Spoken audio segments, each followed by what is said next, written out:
గౌరవ మంత్రివర్యులు శ్రీ దామోదర్ రాజనరసింహ గారు.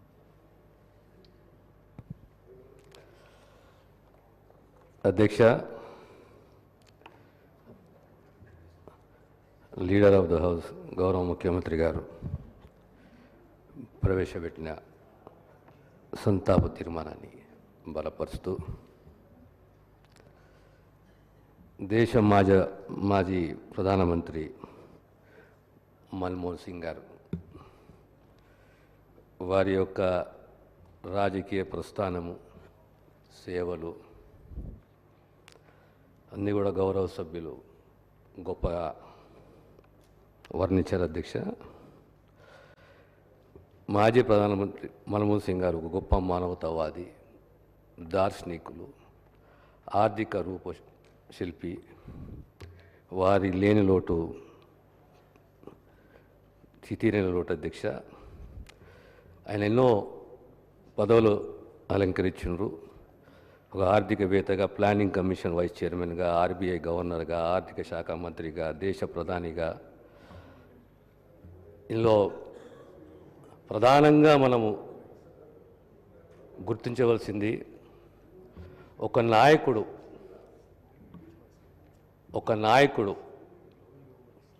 ఇంతకుముందు గౌరవ సభ్యులు అన్నట్టు లాటరల్ ఎంట్రీ.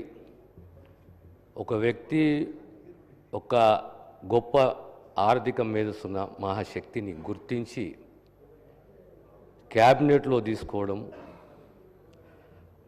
ఆర్థిక శాఖ ఇవ్వడం, ఆనాటి ఆర్థిక స్థితిగతులు ఏ రకంగా ఉండేనో, మన జీడిపి పరిస్థితి ఏ రకంగా ఉండేనో 1990-91 ఆనాటి కాలంలో ఓ పాలసీని నిర్ణయం చేయడము, లిబరలైజేషన్, ప్రైవేటైజేషన్, గ్లోబలైజేషన్ అని చెప్పి దానివల్ల opening of the economy, banking సెక్టరే కానీ, ఇన్సూరెన్స్ సెక్టరే కానీ, కమ్యూనికేషన్ సెక్టరే కానీ, మరి ఇతర రంగాలలో విదేశీ పెట్టుబడులు ప్రోత్సహించడము, ఓ జీడిపి పెరగడము, ఆర్థిక స్థితి పెరగడము, దీనివల్ల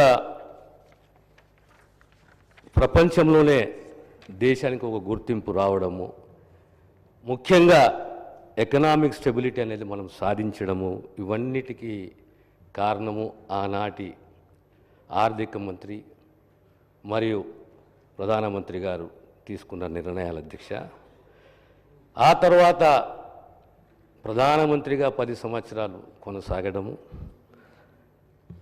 వారి యొక్క మళ్ళీ యొక్క ఇంటెగ్రిటీనే కానీ, కమిట్మెంట్నే కానీ, సింప్లిసిటీనే కానీ, దార్శనికత్వమే కానీ సోనియా గాంధీ గారు గుర్తించడం, వారిని ప్రధానమంత్రి చేయడంలో పాత్ర పోషించడం, ఆ 10 సంవత్సరాలు ఆనాటి ముఖ్యమంత్రి గారు తీసుకున్న నిర్ణయాలు, చట్టాలే కానీ, పాలసీలే కానీ, నిర్ణయాలే కానీ తాత్కాలిక ఉపశమనం కాదు, రాబోయే తరాలకు దేశము, సమాజము, ప్రజలు ఏ రకంగా ముందుకు సాగాలని చెప్పేసి తీసుకున్న నిర్ణయాలు.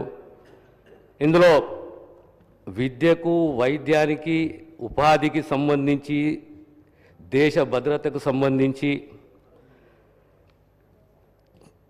ప్రపంచంలోనే ఇలాంటి చట్టాలు, అరుదైన చట్టాలు గ్రామీణ ప్రాంతాలలో పేద ప్రజలకు ఉపాధి కల్పించాలి, వలసలు ఆపాలి, ఉపాధి కల్పించాలి, దానికి గ్యారంటీ, ప్రభుత్వం గ్యారంటీ ఉండాలనే ఓ ఆలోచన రావడం, దాని చట్టరూపం తీసుకురావడం అంటే ఒక గొప్ప ఆలోచన. అధ్యక్ష, అదే రకంగా ప్రజాస్వామ్యంలో ప్రభుత్వానికి జవాబుదారీతనం ఉండాలి. There should be an accountability to the government. Whatever policies, whatever decisions the government takes, పారదర్శకత ఉండాలి, ట్రాన్స్పరెన్సీ ఉండాలి, అకౌంటబిలిటీ ఉండాలి అనే ఉద్దేశంతో ఆర్టీఐ చట్టం తీసుకురావడము, అదే రకంగా పేదవాని ఆహార భద్రత కూడా ప్రభుత్వానిదే అని చెప్పి ఫుడ్ సెక్యూరిటీ యాక్ట్ తీసుకురావడము, దానికి తోడు నేషనల్ రూరల్ హెల్త్ మిషన్. అన్నిట్లో ఇంకో గొప్ప ఒప్పందం. అధ్యక్ష, ఆనాడు యూపీఏ కూటమిలో విభేదాలు ఉన్న అమెరికాతోటి అణు ఒప్పంద డీలే కానీ, ఇవన్నీ ఫారెస్ట్ రైట్స్ యాక్టే కానీ, తర్వాత ప్రధానంగా ఇంకోటి సమగ్ర భూసేకరణ చట్టము 2013 చట్టం అధ్యక్ష. 1894 తర్వాత సమగ్ర భూసేకరణ చట్టం ఎప్పుడూ లేకుండే మనకు.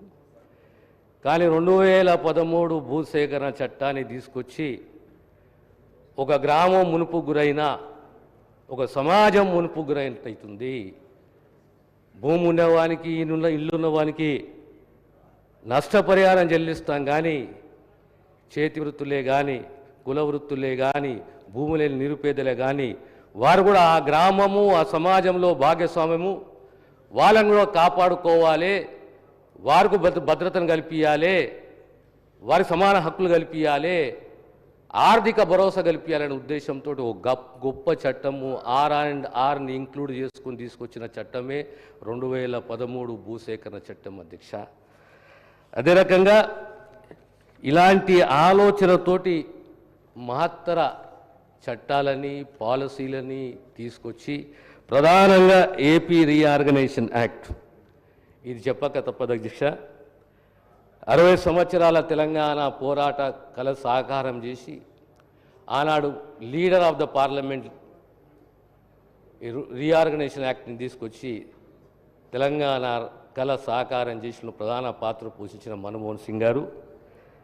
ఇందులో ఒక్కటి ప్రస్తావిస్తున్న అధ్యక్ష, ఆనాడు తెలంగాణ అంశం పైన యూపీఏ కోర్ కమిటీ ఓ మీటింగ్ నిర్వహించి 3 ప్రాంతాల నాయకులు, ఆంధ్ర, రాయలసీమ, తెలంగాణ 3 ప్రాంతాల నాయకులను పిలిచి వారి వారి అభిప్రాయాలను అడిగిన నాడు, ఆనాడు దేశాన్ని నడిపించే అగ్రనాయకత్వంలో మన్మోహన్ సింగ్ గారు, దేశ ప్రధాని సోనియా గాంధీ గారు, రక్షణ మంత్రి గారు, హోంమంత్రి గారు అందరూ కూర్చొని ఆ ప్రాంత నాయకులని అడిగినప్పుడు తెలంగాణ అంశం పైన నేను రిప్రజెంట్ చేసినప్పుడు నాకు వారితోటి ఇంటరాక్షన్ సుమారు 35-40 నిమిషాల ఇంటరాక్షన్లో ఒక 2 ప్రశ్నలు అడిగారు, ఎక్కువ 2 ప్రశ్నలు అడిగారు.